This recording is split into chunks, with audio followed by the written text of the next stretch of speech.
At the University of British Columbia, we know wildfires can seem overwhelming. The answer is to keep pushing forward. Our wildfire research enhances breakthroughs in monitoring and prediction with Indigenous knowledge and uses the power of prescribed fire to protect, regrow, and inspire true wildfire coexistence. That's why we push forward. For more, go to ubc.ca/pushforward. This is a CBC podcast. Growing up, we are mostly taught that the government is divided into 3 levels to serve the people. The federal government oversees the country. Provincial and territorial governments govern their respective provinces and territories. And municipal governments govern cities, towns, and communities on the local level. And while Inuit and Métis peoples live under this system along with the rest of Canadians, First Nations people live under a different system. We don't live in municipalities, or technically provinces for that matter. We live in a different system, administered entirely at the top levels by the federal government. My name is Ganyetio, and today on Telling Our Twisted Histories, we are decolonizing the word reserve.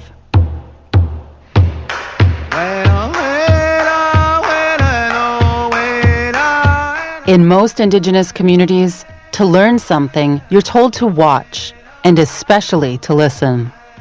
We've been told we're in a post-colonial period, but we know that the processes of colonialism are still at play, and their consequences impact our communities every day. For a long time, we have been talked about, labeled, studied, categorized, but now it's time for us to do the talking. Please leave any stereotypes at the door, and as you listen, keep this word in mind, mamu. In the Innu-Amun language, mamu means together. To bring you this series, we traveled to 15 Indigenous communities from 11 different homelands whose traditional territories now host the provinces of Quebec, New Brunswick, and Labrador. We spoke with 75 Inuit, Métis, and First Nations people to bring you their voices directly. So together we will decolonize our world and ourselves, one word at a time. Now listen up and let us tell you our stories as we explore and unravel our twisted histories.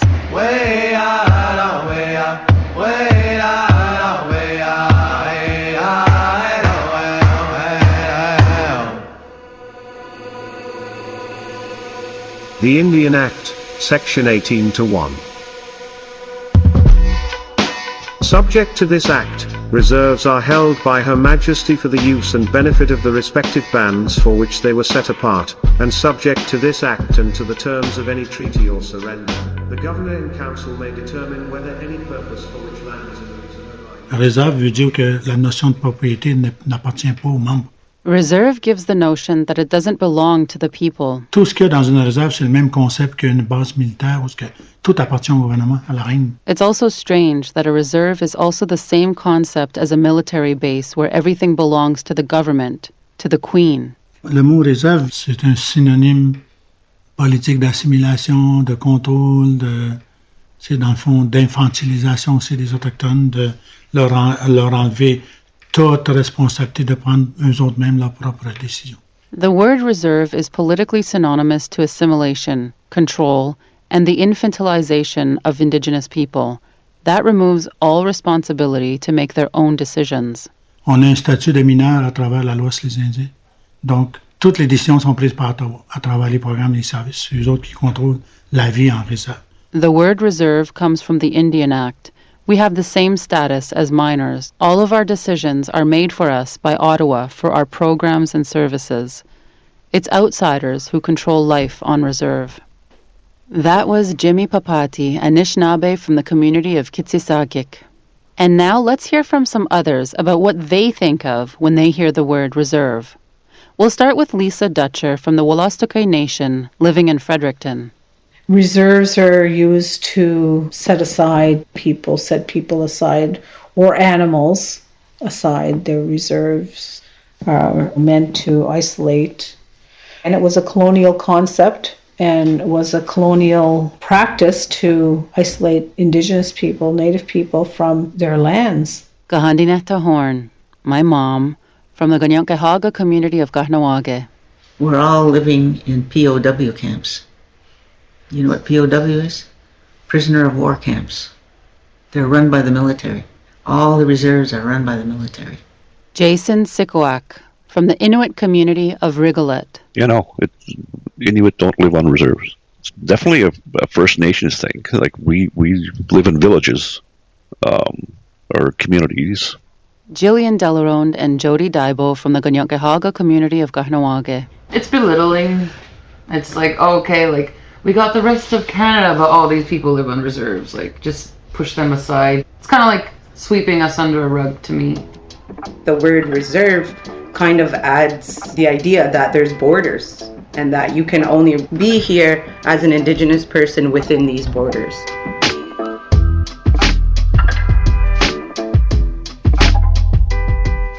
As you can imagine, we haven't always lived on reserves. When Europeans first came to our shores, we were a multitude of peoples thriving in every environment. Many of us were nomadic or semi-nomadic and moved with the seasons and the animals. There were no borders to our communities, but as more and more settlers arrived here, that all changed. For those of us from what has now become the south of Canada, living on reserve has meant one thing. We are fenced in on all sides by settlers, and relations with our neighboring municipalities are not always great. Here's a story from Pamela Isaac of the Mi'kmaq community of Listigouche about what it was like moving from the reserve to a neighboring community as a little girl. When I first heard that I'm living on a reserve, I didn't know I'm living on a reserve because we're just living here. So after, I think it was in 1976 when we moved to Campbellton, New Brunswick. Wow, what a shock. I quit school 7 times because of the treatments we were getting. They used to say, you guys are Indians, you're going to bring lice. It was, you got to go back to your reserve. I said, back to my reserve? I said, what are you talking about? And I used to have, what do they mean? It's because I was too young, I didn't understand it, like reserve.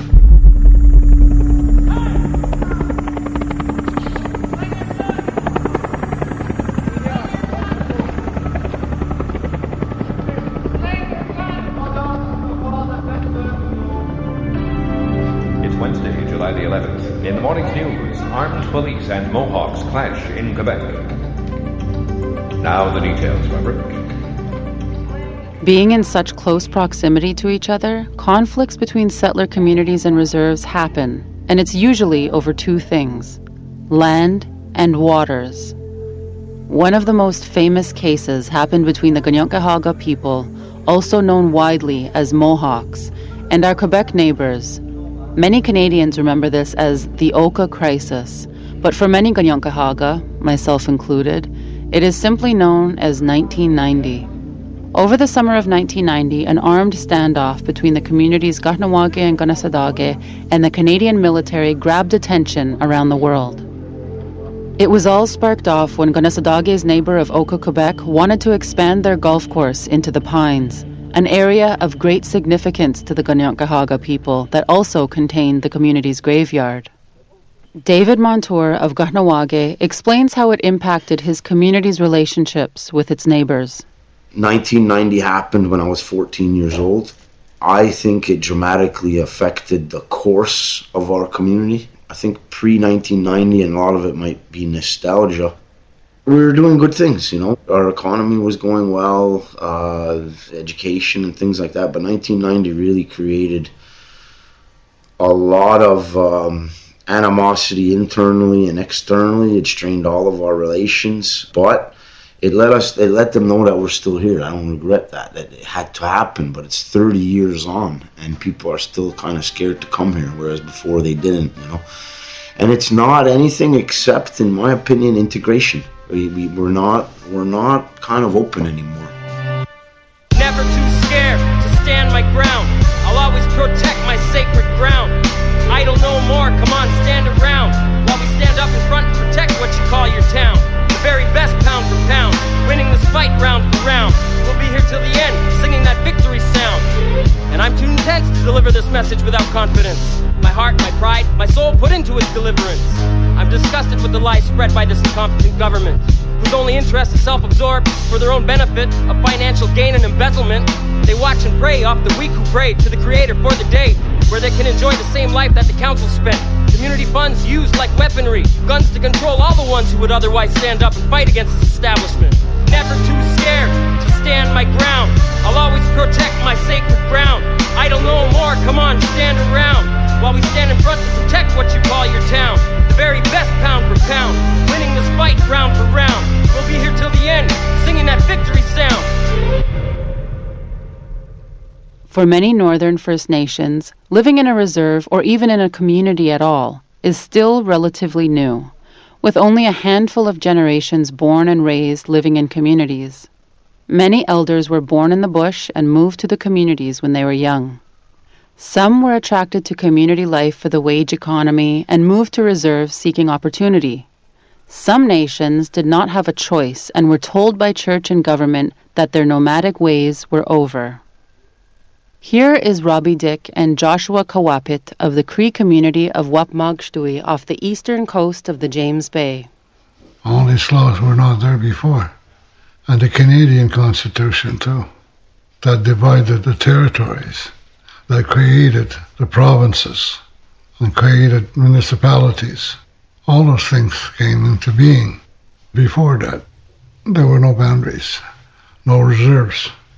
Everybody had the right to be wherever they wanted to be, including the animals, the birds and the fish, everything. Everything was together.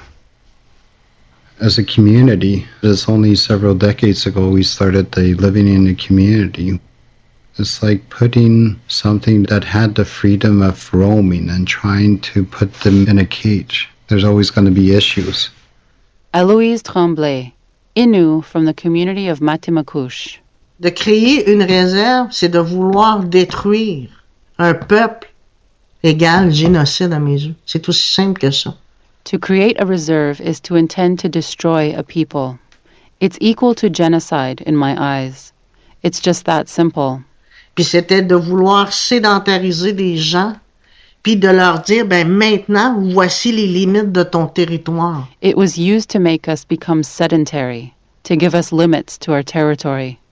Tu sais, moi, là, mes ancêtres, là, ils n'ont jamais marché dans le bois avec un tape à mesurer. My ancestors were not traveling in the country with a measuring tape.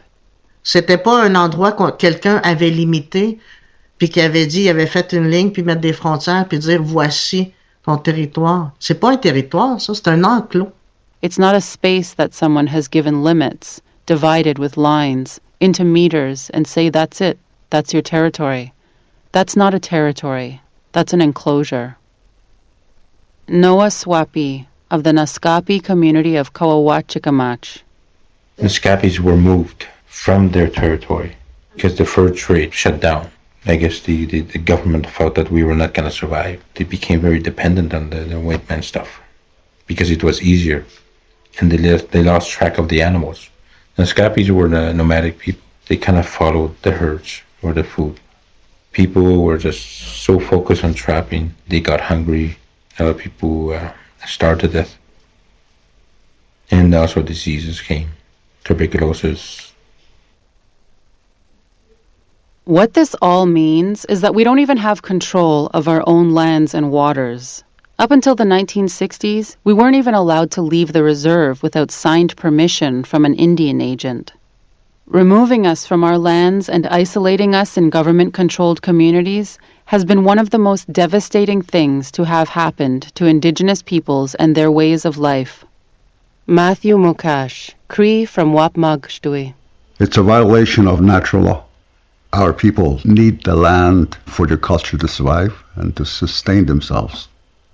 Lisa Dutcher, Wolastoqey Nation, living in Fredericton. Those reserves were the thing that helped them to continue to further colonize us because it kept us isolated in one area.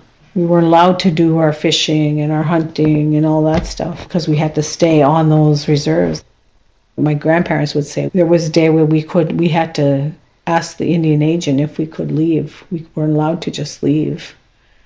So, those days weren't too far from here.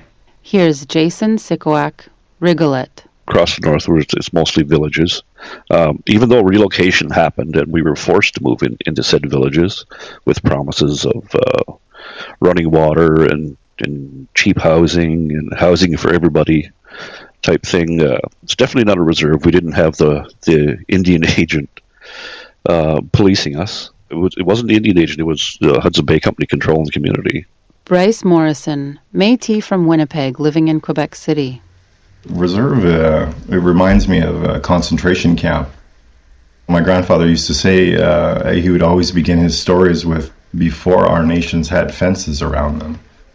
And it speaks of the big change of freedom and of their culture and identity being taken from them and stolen. Each First Nation, in its own right, is sovereign. And it wasn't until the treaties were signed that these nations started to build fences around them, and we call those reserves. And so we were pushed out, and our lands were taken. Pepper Obomsawin, Abenaki, living in Kahnawake. So while we are contained within the reserve that has been set aside for us, as long as we follow the rules and be a good Indian, we can maintain space on that land. Mm-hmm. Now, if we don't, that land goes back to the Crown. We don't own this land in any way, shape, or form. It's Crown land. It's just land where they reserve aside so that they can put us in a box so that it's easier to maintain us. Ron Tremblay of the Wolastoqey Nation, living in Fredericton. You can flower the names of our communities now, call them First Nations. That they're still highly dependent on the funding from the federal government. They're still controlled by their policies, the Indian Act, and they're still controlled by the laws of this land. And if you wonder why we have the highest rate of poverty, suicide, homelessness, non-drinkable water, that's the reason why. We don't have access to our lands. Reserves, you can call them what you want, but they're just little postage stamp plots of land that's still controlled and maintained by the federal government. And that's not freedom.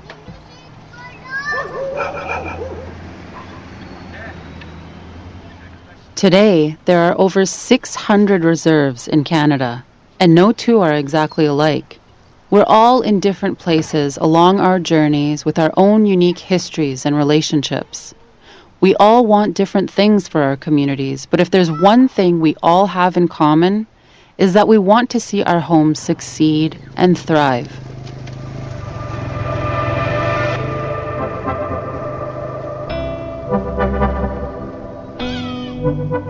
If we really want to decolonize the word reserve, we have to go beyond that and decolonize our whole idea of borders. Imagine a world without invisible lines restricting where we can and cannot go. Imagine not feeling a duty to a particular state, but to Earth itself. My mother, Gandinetta Horn of Kahnawake, explains to us my people's concept of Turtle Island, which is what we and many others call this continent, and how it shapes how we live in this world.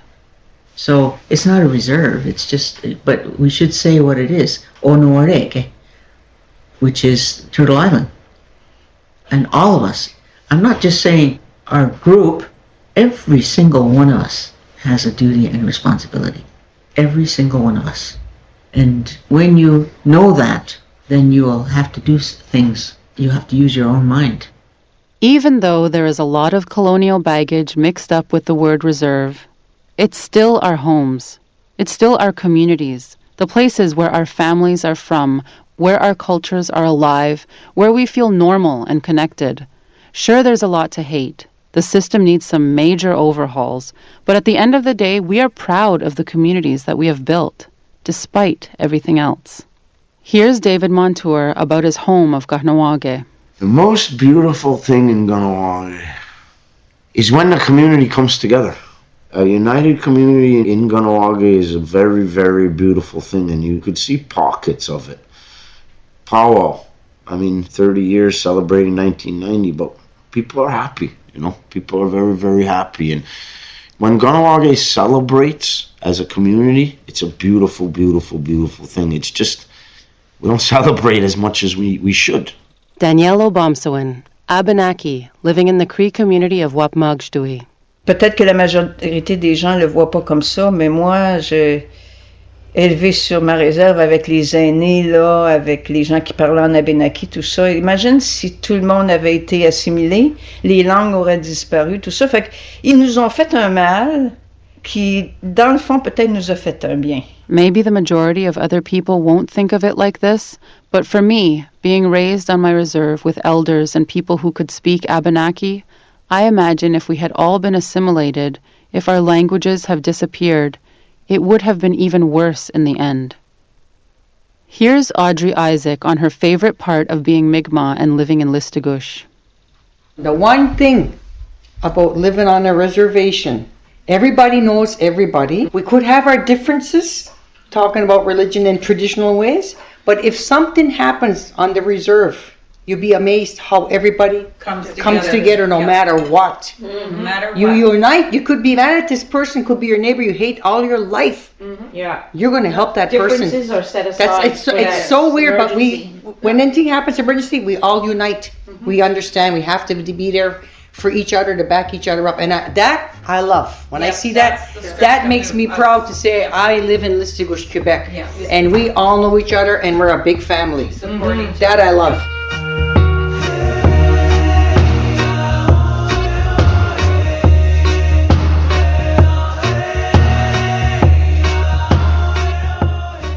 Reserve. We just don't really say it very often in conversation. The word might come up for something quote-unquote official, something with funding attached to it. We don't avoid the word more so as we have our own words to call it. Here's Noah Swapi, Naskapi from the community of Kowawat-Chikamach. I don't like the word reserve. I think community is much better because reserved is kind of like attached to the purpose of colonialism. You know, it kind of feels like it's kind of like a closed space. So community is much better. Joshua Kawapit from the Cree community of Wapmagdui. Well, within the Cree Nation, I know that the majority of the population use community instead of reserve. Mainly of the fact that it is community. For our final word, we'll look once more to Audrey Isaac. And the word reserve, how does it make me feel? Like now, I feel okay. But when I was young, when we went into the schools in town, the word reserve was almost like second-class citizen. But now I feel, to take back my own power, I call it the res. I call it what the young kids are calling it now. They're calling it the res, so let's call it the res. It's more like what we're naming it. It's our place. There's not many places you can say, do you come from a res? No, I come from a res. So it's unique. That's how I feel about the word reserve. It has evolved. Res life is all we can do just to get by. So now we bring you the truth. It's like a flashlight. Traditions won't die. Our people been organized. People just open your eyes. Bring you the Res. That's what I call it. Like me, I'm a res girl. And you know what they say about res girls? You can take the girl out of the res, but you can't take the res out of the girl. That's all the time we have today. Thanks for joining us as we decolonize the word reserve. I'm Ganyetio. Join us next time as we decolonize more words on telling our twisted histories.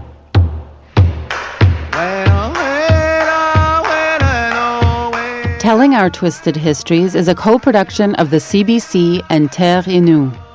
The series was written and directed by Ozzie Michelin, original concept by Karine Lanois-Briand, based on Telling Our Story, an original idea by Ian Boyd and Reginald Volant, research by Isabelle Picard, interviews by Karine Lanois-Briand, Brad Gros-Louis, and Ozzie Michelin, editing and sound design by Benoit Dam.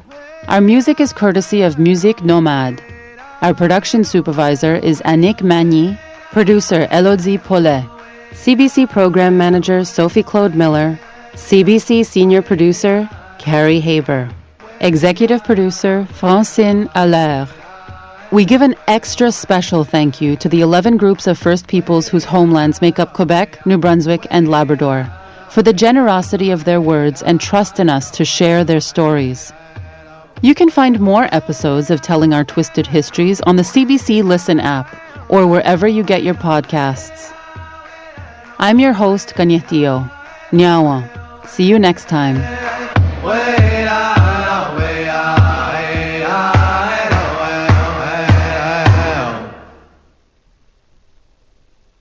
For more CBC podcasts, go to cbc.ca/podcasts.